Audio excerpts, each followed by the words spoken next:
May gala, kumusta? Mayong adlaw, welcome na usab sa laing edisyon sa Buhay na Mano Balita. Sa subli, kini ang iyong alaga si Jemmy Hara. Kini ang ato mga balita karong adlaw.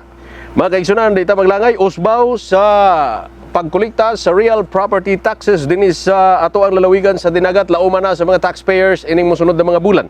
Kini ang gipamahayag ni Provincial Assessor Engineer Joe Pertari atol sa flag raising ceremony ni atong adlaw nga Lunes. Sumala pa, tubag kini sa probinsya, isip kabahin na sa pagkunhod sa Internal Revenue Allotment. Karon tuiga, atong paminaw na report ni Andres Malunias Jr. Sentro sa minsay ni Provincial Assessor Engineer Joe Pertari, mao ang kalit nga pagtaas sa real property tax. Tubag kini sa kalit nga pagkunhod sa Internal Revenue Allotment o ERA.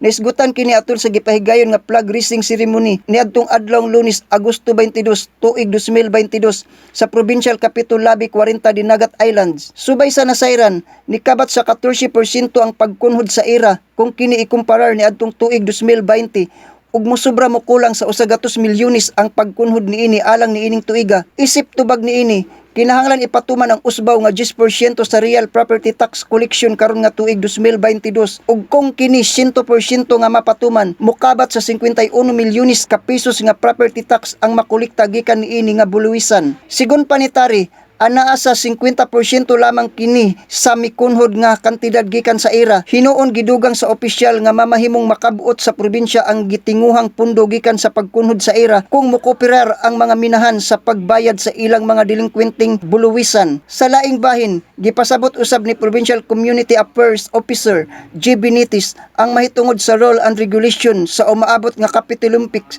sa umaabot nga bulan sa Oktubre tuig 2022.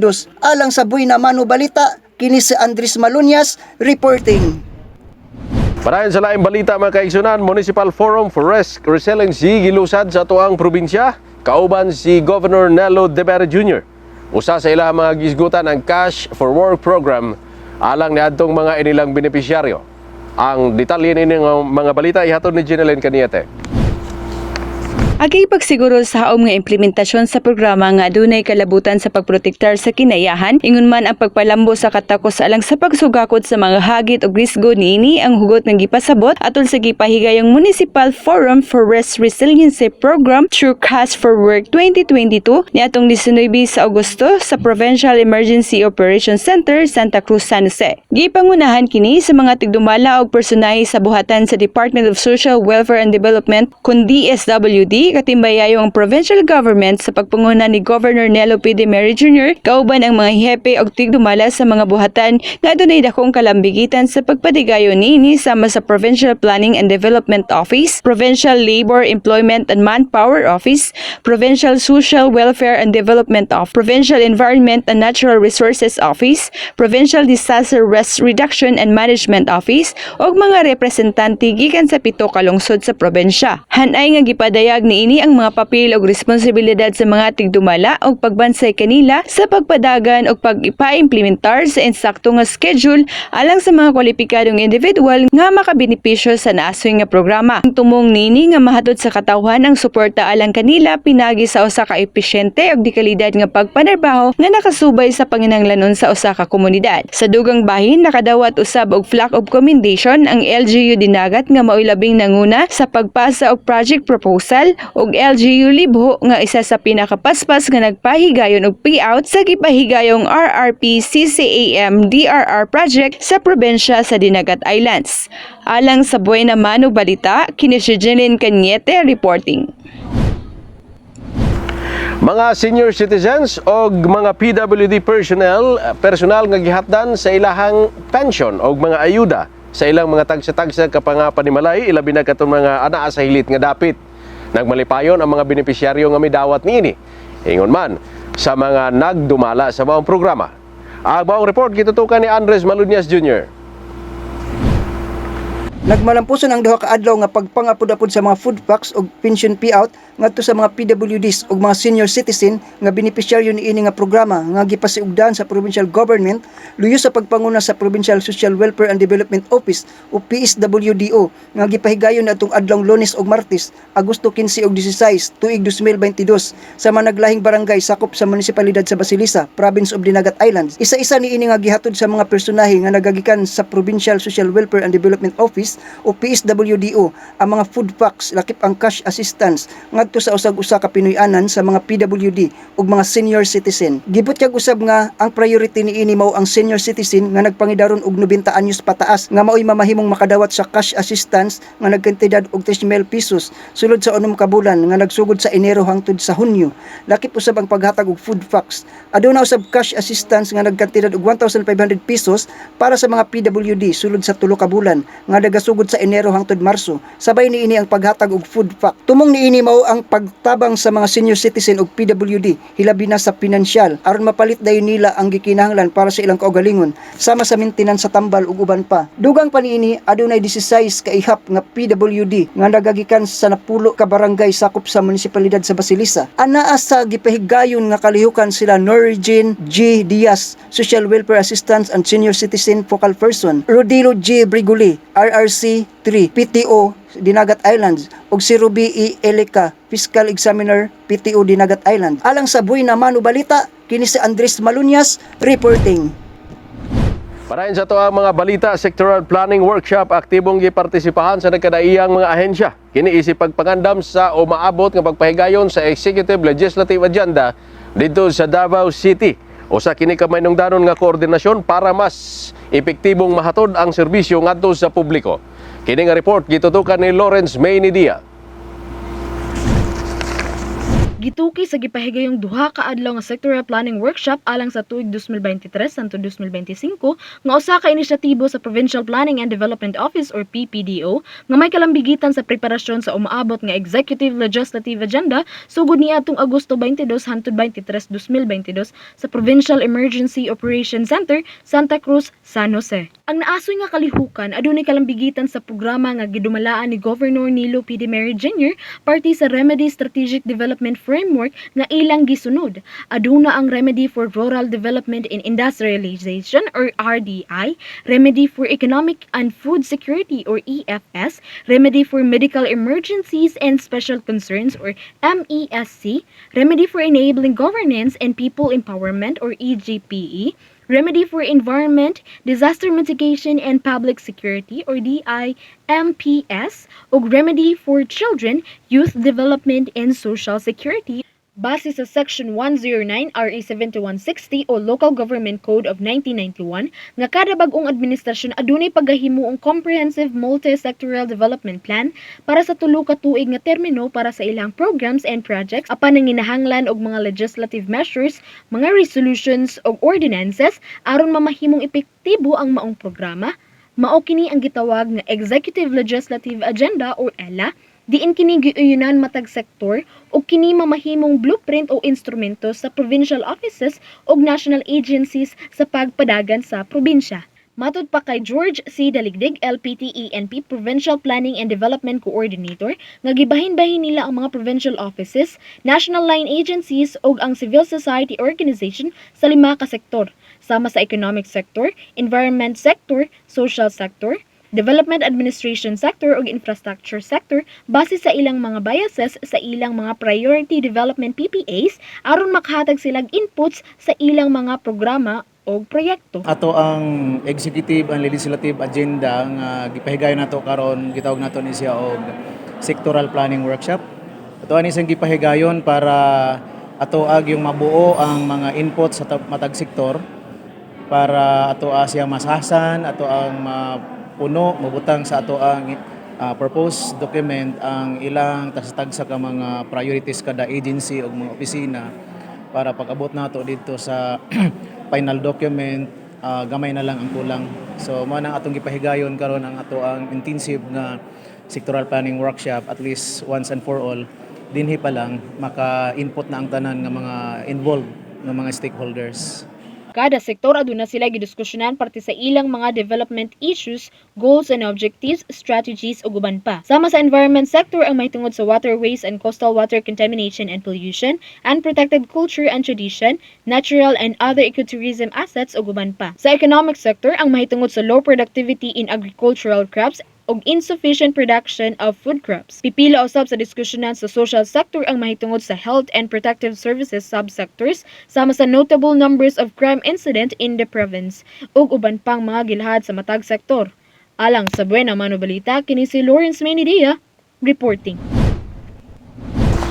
May galas sa pagpadayon sa tuwa mga balita kanhi board member Attorney Mario Menil og mga membro sa 3rd Sangguniang Panlalawigan gikatakdang pasidunggan sa pinakataas nga award sa bulan sa Oktubre. Kini human na uyunan og naaprubahan sa atong mga membro sa Sangguniang Panlalawigan sa 6th regular session ang duha ka mga resolusyon. Sumala sa report, duha ka mga importanteng resolusyon ang naaprubahan sa mga membro sa 6th Sangguniang Panlalawigan niadtong Agosto 25 nining tuiga. Kini nga mga resolusyon giduso nila board member Jocelyn Busio Relator o board member Reggie V. Amor Alcaria nga naglangkob sa resolution number 22-1316. Giuluhan kini ang pagtanyag og pasidungog isip Award of Excellence ngadto kang Attorney Mario P. Menil og mga membro sa 3rd Sangguniang Panlalawigan og maoy nangamahan sa ordinansa nga numero 8 hangtod 58 sa mga ordinansang bugtong ang lalawigan sa dinagat lamang ang nakapatuman niini ang fuel depletion tax. Makaigsunan ang rason likod niini nga resolusyon tataw nga gipasabot ni Bukal Relator nga angayan lamang pasalamatan si Menil tungod sa nahimong dakong kontribusyon niini sa pagpalambo sa atuang lalawigan ilabi na sa milyones nga pundo nga nisulod sa atuang panudlanan. Kung may numduman pinasubay sa fuel depletion tax, pagabayaran sa mga minahan ang matag kubiko nga makabyan niini nga yuta gikan sa atuang isla. Kung ikumpara sa kaniadtong naandan nga pagabayaran lamang sa mga mina ang mga mineralis nga makuha niini. Aprobado usab ang resolusyon nga gipaabot ni Bukal Reggie V. Amor Alcaria, pinasubay na sa resolusyon nga lakip ni Attorney Mario Menil pasidunggan usab ang mga membro sa 3rd Sangguniang Panlalawigan. Padayon ta sa tuwa mga balita mga kaigsunan, National Power Corporation Small Powers Utility Group nga mo'y nagdumala sa atuang pagsupply og kuryente dinhi sa lalawigan sa dinagat. Kumpirma na nga posibleng mahitabo ang 12-hour services sa kuryente human sa September 15. Kini human wala magpakabayad ang Napocor sa kauluhan sa utang niini ngadto sa Petron nga sole supplier sa Napocor sa kantidad nga 1.2 billion. Sa pamahayag ni Ginoong Job Cansancio sa itong pinakaulayang interview, giingon ini nga sa matag karon og unya mangandam na ang mga katawhan dinagaton tungod sa mamahimong kausaban unyang dala niini nga mao problema. Ani ang pamahayag sa opisyal? So kani siya tinuod ni nga mga panghitabo tungod kay tungod sa ni sudden increase sa atong diesel karon nga panahon gani ang Petron nanhinghil na sa kanang amount nga giingon nila nga 1.2 billion no. Yes, sir. Dili lang kay ang Napocor lang dinagat ang napektado ani kundi sa kanitibukan Luzon, Visayas ug Mindanao. Okay. So, sa atong istorya kagay na sir, murag ang dinagat mo'y last nga mag-operate until September 15? Yes, as to our inventories among fuel, natay mga remaining around mga 420,000 liters. Makasustain siya until September 15. So sa pagkakaroon kung under negotiation na sa Petron o ang NPC management sa head office nga matagaan man lang og volume, additional volume nga makasustain pa sa pag-abot sa September 15 onwards no maka-operate gyapon ta. Okay. So inana karon ang kuan ang NPC karon nagapadayon sa pag negotiate karon sa Petron. Sa Petron. Okay, so hopefully unta na sir magmalapuson ang negotiation no. Pila gi consumption na sir sa entero dinagat province sir kung mag-operate ang 24 hours pila ka liter of crude oil sir ang kinahanglan? So sa among base sa among among operation magakonsumo ta sa 24 hours consumption na to mga around 18,000 to 19,000 liters a day. Yes. Okay. Kung in kaso sir, worst comes to worst, no? Kung may tabo yun nga, ingon ali ang senaryo, tinuod ba yun sir nga murag may tabo na itong alternate na itong option nga 12 to o 16 to 12 hours na lang ang operation na to sa kurente? So kung inanagod para masustain na nato atong operation, no, nga mo taas mo prolong ang ato ang paghatag og supply sa kuryente diri sa Dinagat Island, isa sa mga pamaagi sumala sa padala nga mensahe sa among department manager, among option is mag-reduce og operating hours from 24 down to 16 or 12 hours kung unsay mas comfortable or convenient sa mga katawhan diri sa Dinagat Island. So kung mahitabo na sir, sa may favorable time sir nga maghatag mo og supply sa kuryente, gabi o buntag? Depende siguro sa LGU kung unsay majority siguro, no? Kung mas gamiton mabud nato ang atong sa adlaw nga pang adlaw-adlaw nato nga panginahanglan kuryente sa during daytime, nya kinahanglan po nato og kuryente sa gabi.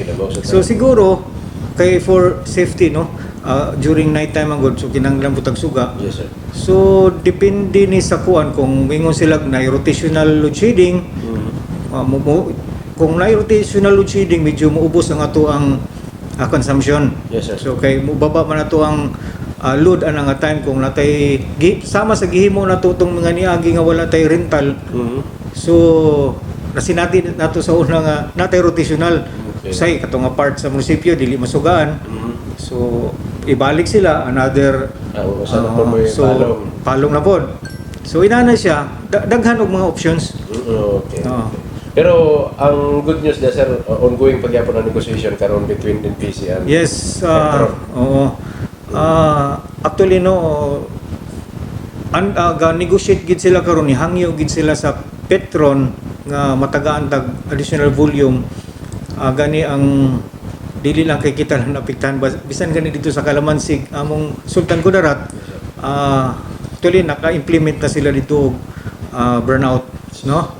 So sa ato we are very lucky enough kay nakakuha ta og volume, nakaapas ta sa katong kuan sa Petron nga up to August 15 dili na sila mo deliver.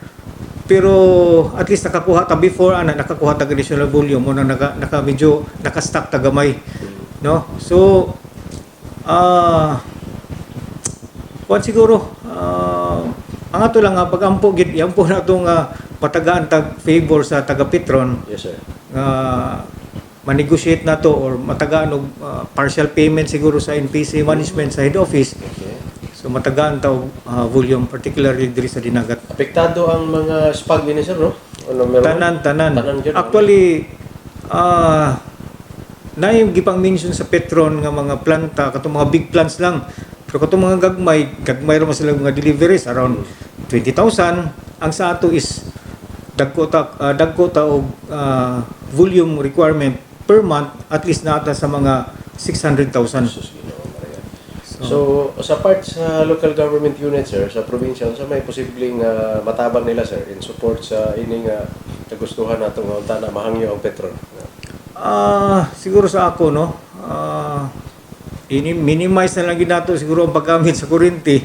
Dili na ako makuan kung kuan na maguna medyo sa higher ups na ginang mga inanagod nga mga decisions kay kung say matabang sa mga LGU para sa NPC. Pero sa ako, kung sa ako lang diri sa akong kuan lang, no, i-minimize na nato atong kuan ato ang paggamit sa kuryente kung di na to magamit tag palong tag sayo para magamay lang atong konsumo sa atong fuel.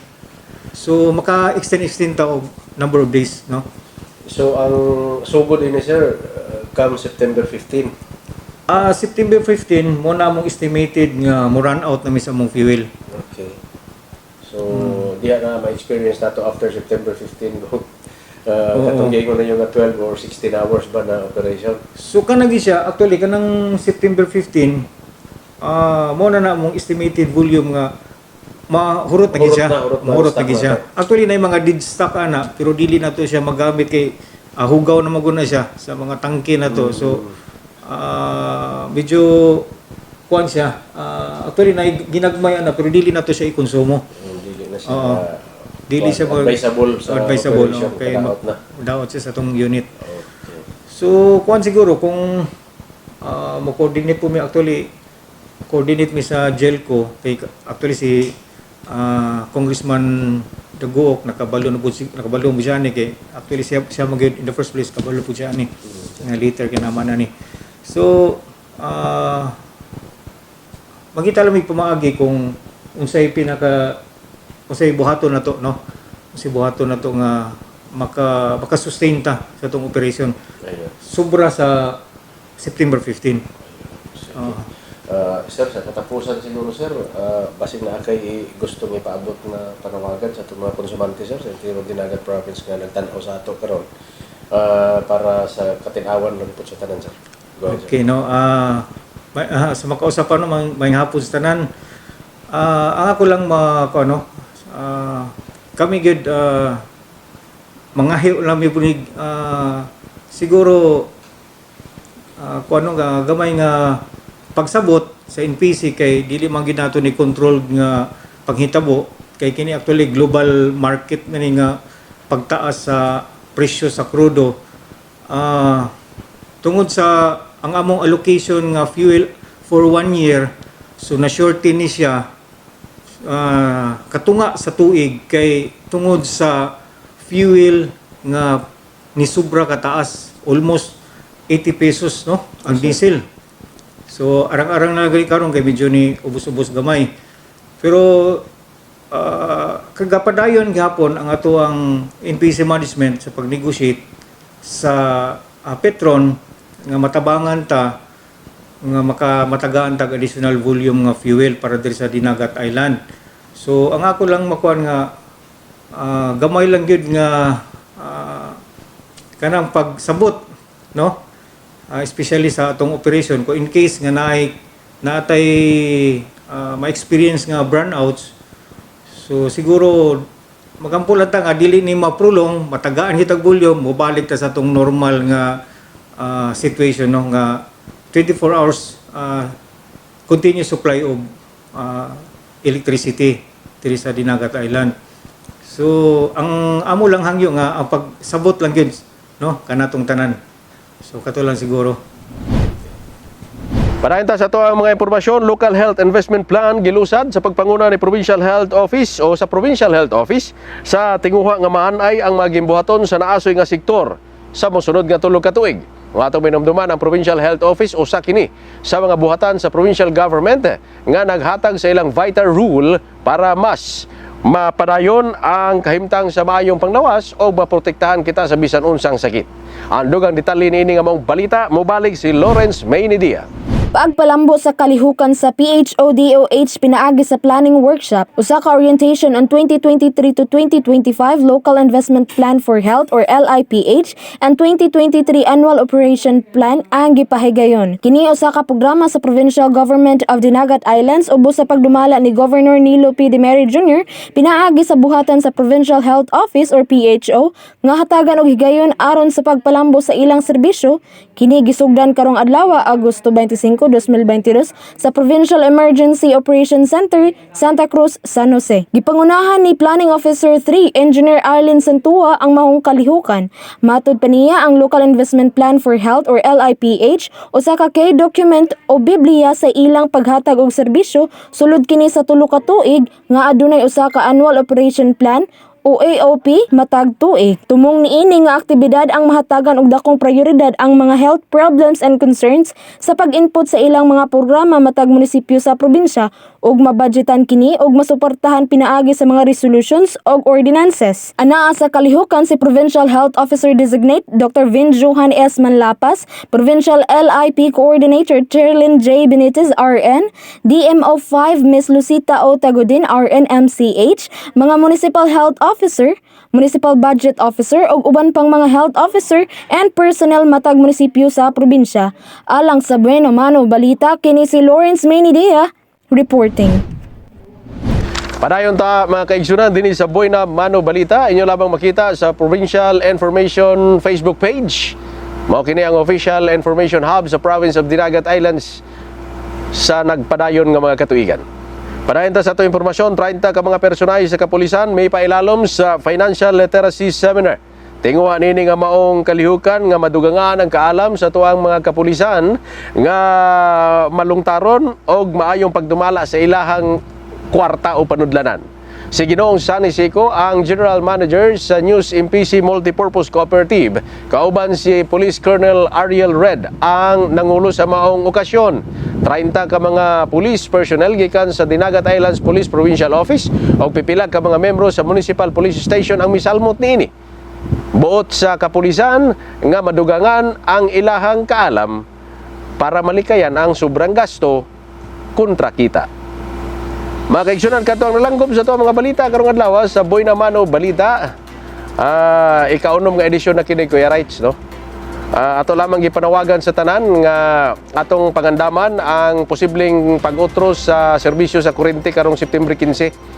Sumala pa ni Ginoong Job Cansancio, hinoon aduna nay padayon nga negosasyon karon nga gihimo sa ilang national office ngadto sa Petron para mamahimong dili madayon kini nga maong tinguha, pero bisan pa man gipanawagan niya ang mga opisyal sa local government units nga pangandaman na tungod kay matag karon og unya aduna nay mga konsiderasyon nga gi-consider gawas sa 12 oras nga operasyon, posible usab nga adunay rotational services sa kuryente base na kana sa hangyo sa mga local government units, mga kaigsunan.